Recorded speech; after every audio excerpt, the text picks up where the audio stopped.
du Sénégal Kolda ba nga naan boo moyul Kolda dina battre record ci wàllu collecte bi est-ce que tey jii mën nañu xaar usine Kolda nekk 6e usine. oui loolu lu jaadu la en tout cas man lu ma ànd la parce que tey Kolda dafa nekk dëkk bu nga xam ne bu ñuy wax bassin arachidier kenn mënatu koo ñàkk a tudd daaw bi ñu yàlla tegee ci bopp kuréel bi lañ fa njëkk ubbi benn seko amoon gerte gu bëree bëri ren ñu ubbiwaat ko am fa lu ma 12000 tonnes donc lañ fi amoon daaw mu yokk parce que tey boo xoolee département Médina Yoro Foulah département Vélingara dañu nekk département yu nga xam ne tey gerte dafa samp alors donc jege leen pour mën a capter gerte gi dafa nekk lu nga xam ne jàpp naa ni stratégie bu baax la te loolu la Sonacos def daaw ak daaw jéeg alors bi ñu gisee ne fii dox na dañu ne mais lan moo tax Kolda yi tamit am nañ fa tey seko di fa jënd gerte jamono ji ma wax ak yéen jënd nañ ca Chine benn ligne décortiqueuse bu nga xam ne li ko tax a jóg rek mooy gerte gañ fa am ñu koy mën di décortiquer incha allah ligneuse boobu am na une partie bu ñëw beneen partie bi mu ngi ci yoon bi di ñëw te bu ñu paree ci loolu dañuy wut maintenant benn unité de trituration bu ko defee ngay mën a jënd gerte mën a décortiquer gerte mais mën nga mën ko triturer aussi fii di Kolda d'ailleurs waxtaan nañu ak maire Dioula-Colon jox nañu foofu 5 hectares jamono jii may wax ak yéen ñu ngi koy commencer aménager pour que loolu mën a nekk une future unité de réception de décortiquage et de trituration te comme ni ko président Macky Sall bëggee ne nañu def ay unités yu légères dans les différentes régions noonu ñu ko defee Dioula-Colon noonu la ñu koy defee Santhiou Malem dans le département de Tambacounda mais noonu aussi la ñu koy defee Ida Mouride dans le département de Koumpentoum parce que il faut ñuy gën a jege béykat yi il faut ñuy gën a jege zone yi nga xam ne fii la gerte am mais il faudrait aussi ñu am stratégie bu nga xam ne moo ñuy may ñu transformer gerte gi ci zone yooyu nga xam ne moom lañ koy jëndee. seen part du marché intérieur lan moo leen ci dese d'autant plus que ne gëj nañ gis ngeen jaay ay produits ci mel ni ay ñaaneek yooyu lan moo leen dese seen. ah non on va revenir en force dans le marché parce que daaw defuñu woon dawlinu gerte non defuñu woon dawlinu gerte parce que boo amee 28000 tonnes 28000 tonnes mënul sax yëngal benn usine Kaolack mais ren am nañ tuuti gerte jamono ji may wax ak yow ñu ngi sooxantu ci suñu usine Kaolack ba ñu ngi fay defar dawlin huile brute huile boobu dañ koy indi Ndakaaru raffiner ko conditionner ko jaay ko donc incha allah Sonacos ak dawlinu gerte d'ici le mois de mai incha allah boo demee si rayon yi donc fu mën a fekk mais nag aussi suñu chargé de communication mu ngi nii di ma xool ak chargé marketing dañu bëgg Sonacos bu bees boobu nag ñëwaat ak beneen logo ñëwaat ak yeneen couleur ñëwaat ak beneen beesaay bu nga xam ne mais ku xool bouteille yi mais da nga ko bëgg a monsieur Diagne c'est vrai que boobu ba tey nag nanguwuloo quand même jafe-jafe yu Sonacos di dund jëm ci moyen jëm ci vétusté matériel yi peut-être nangu na ko nangu nga boobu waaye jàpp nga ne vétusté yi moo fa nekk donc ku amul li la gënal da ngay jàpp ci loolu peut-être li nga far ci pouvoir moo tax tout est bon tout est rose aujourd'hui la Sonacos bu annoncé que ne dafay dem dans la production est-ce que Sonacos war na mën a dem ci li nga xamante ne moom mooy production jëm ci wàllu arachide non ci seen rôle la ci nguur gi la far kooku mooy géej gi bari na ndox ça c'est man bon comme ni ngeen ma xamee rek man lu ma nekk maa nga ca te dama koy assumer mais bu ngeen waxee lu nga xam ne dëppoo na ak li ma jàpp ne moo nekk dama koy nangu bi mu waxee léegi vétusté mais ça coule de source les installations de la Sonacos sont vétustes ça c'est clair mais par contre nag du ma bëgg aussi lu neex Fatou Abdou Bané am nañu problème bu financement campagne amuñu ko dem nañu wuti financement campagne am 40 millions d'euros ba léegi ñi xaalis baa nga fa des kon li may waxee tamit lu ñu mën a firndeel la li may wax aussi ne ñu ngi diversifier loolu tamit lu nit mën a teg bët la boo demee Diourbel laaj leen ba xam vinaigre Roy le roi est-ce que amati na wala amatul wala yafal usine ma ngay dox wala doxul donc yéen kay yéen a bëgg yéen tamit tout le temps ñu leen di wax ne mbir mi doxul rek mais fii moom wax dëgg yàlla li ci desal xam nga la modernisation te kooku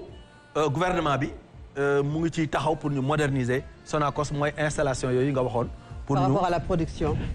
production de. production bi ngeen wax que mën nañu dem ba Sonacos yegg ci am ay champs d'arachide est-ce que seen rôle la loolu. non suñu rôle la xam nga lu tax dañu nekk dans un marché concurrentiel marché bu nga xam ne wax nga ko léegi am na ay gan yu fi nekk yu nga xam ne duñ ñu may dara waaw damay bañ rek stigmatiser mais am na ñu fi nekk ñoo xam ne duñ ñu may dara ñun tamit kon dañu war a jël suñu fàgguteef te ba ñun tamit bokk ci man je suis un libéral je crois à la concurrence ñoom am na pexe ñuy jaar gën ñoo jege nit ñi wala nangam ak naam ñun tamit dañoo war a wut suñu pexe yi mooy li ci njëkk mooy ñu mën a am suñu tooli bopp du ñu am nag tooli bopp yu nga xam ne day tax ba ñun suba baykat bi su bayee dootul am fu mu jaayee mais dañu am suñu tooli bopp yu nga xam ne lu nawet naqari wala lu campagne de collecte bi naqari daañu am as néew yu nu mën a may pour usines yi moom bañ a tëj xale yi bañ a ñàkk seen liggéey loolu ñu ngi ciy liggéey te jamono bi waxee maire yu bari jot nañ suñuy lettre pour ñu jox ñu ay tool ñun ñu dem seet ak suñuy saisonnier ak population yi nga xam ne ñoo wër foofu nañ lañ leen mën a encadrer ba bay suñu mbayu bopp mu nga xam ne la cay ñor dañ koy yóbbu directement ci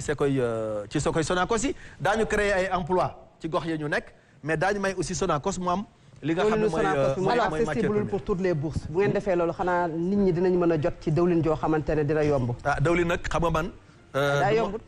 dama wax lu nga xam ne suba da ngay ñëw fii nga ne ma dawlinu gerte moom ku ko bëgg da nga làmb poos parce que loolu tam mooy dëgg parce que ñun ñoo tànn ne nañu ubbi marché concurrence ba nga xam ne kilo gerte léegi juróom benn fukk ak ñeent la ko usine bi di jëndee usine bi bu ko jëndee juróom benn fukk ak ñeent pour nga nal benn litre dëwlin da nga wut ñetti kiloy gerte ak genn wàll léegi calculer ñetti kiloy gerte ak genn wàll kilo bu nekk nga jëndee ko 320 coût de revient bi lan la pour la Sonacos te Sonacos yore personnel yore électricité yore leneen ak leneen donc lañ koy jaayee moom te aussi liggéey ñu ngir perte dañuy liggéey ngir def ay bénéfice parce que bis bu ñu amul bénéfice yéenay taxaw fii ne Modou Diagne Fada daaneel na kër ga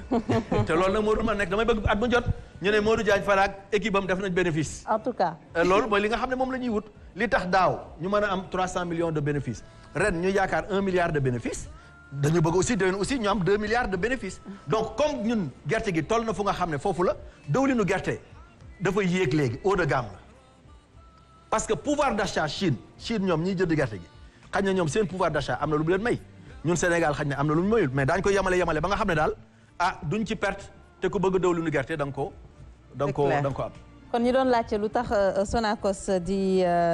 importer justement cette huile am nañ seen réponse alors justement moi dama bëgg dugg ci benn cadre peut-être parce que gisoon nañ on parlait de privatisation wu Sonacos en 2015 ñu renationaliser ko alors entre ces deux formules ban mooy la meilleure formule DG alors man li ma gëm mooy man je ne suis pas contre la privatisation parce que jàpp naa ne État am na lu mu war a dugal loxoom bu baax a baax am na lu mu war a dugal loxoom ndànk-ndànk am na lu mu war a génne loxoom c'est ma conception de l'organisation de certaines entreprises donc man bokkuma ci ñi nga xam dañ naan Sonacos bu ñu ko privatiser mais li may wax rek mooy Sonacos jaaroon na ci privatisation nañ ko privatiser woon baaxul la mu juróon mooy gën a suuxal kër ga État jëlaat na ko di ko defaraat jànq bi bala ñu koy wutalaat sëriñ nañu bàyyi ba jànq bi naay yi ba jànq bi gën a rafet bu boobaa nag xañ na dina yomba jaay bu boobaa dina yomba wutal sëriñ mais jamono ji ñu toll moom État lii war a nekk position mooy defaraat Sonacos tëggaat ko ba Sonacos dellu mel na meloon bu boobaa nag dana mën a ubbi capital bi ba bu amee partenaire stratégique partenaire boobu ñëw bokk si indiwaat xaalis ñu gën a yokkaat kër gi bu ko defee yaakaar naa ne. ñu ko jëlee mu metti loola. mu doon situation moo xamante ne ni pour xëy na yëkkatiwaat ko ci jamono yooyu nekkoon lu la jafe alors depuis boobu ba jël nu yàlla tey jii nii lan lañu mën a jàpp ci avancé yi nga xamante ne ni buñ ko wàccul xëy na kër gi ni nga ko bëggee ñu ci bëri doon xalaat xëy na liquidation. kër gi dina gën a naay kër gi léegi romb na fu ñu naan dañ koy liquider dañ koy tëjëg romb na loolu. parce que dès l'instant que da ngay def say exercice door sa bilan am bilan positif benn yoon war am bilan positif ñaari yoon romb nañu phase boobu fi mu toll ni kay fi ñu toll mooy phase u relance gouvernement bi dugal ci koppar ñu tëggaat installation yi defaraat ko beesalaat ko ba mu mel na mu war a mel bu ko defee suba dina yomb trop pour nga gis ku nga xam ne dina ne cette jeune dame parce que depuis 75 le kër gi am cette jeune dame de xam naa ne moom